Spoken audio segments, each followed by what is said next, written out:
Pas besoin de s'inquiéter, il n'y a rien d'alarmant sur l'évolution des travaux de modernisation de la route Kananga-Kalambambouji au Kasaï central.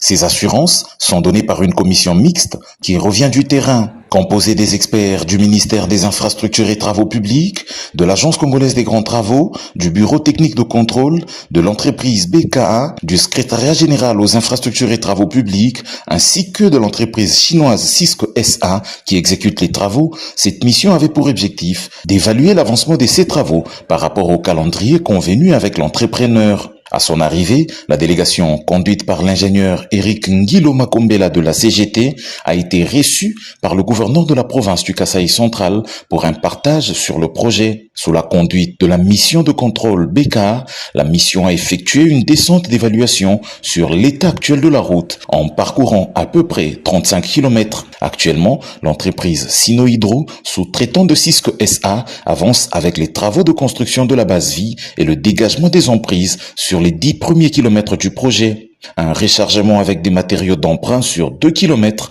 est également déjà réalisé. Un projet de tout bénéfice de la vie de l'ingénieur Eric Ngilo.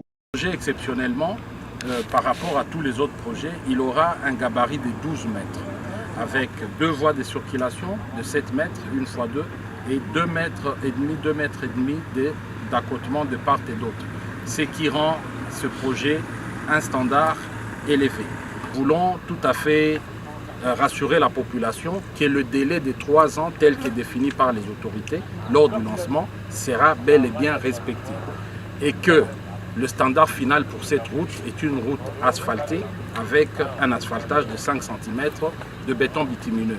Ceci, c'est pour que toute la population soit rassurée sur les standards de la route. Financé par le programme sino-congolais à hauteur de 300 millions de dollars américains, ce projet a été relancé officiellement le mercredi 3 juillet par le ministre d'État, ministre des Infrastructures et Travaux Publics. Il devra durer 3 ans.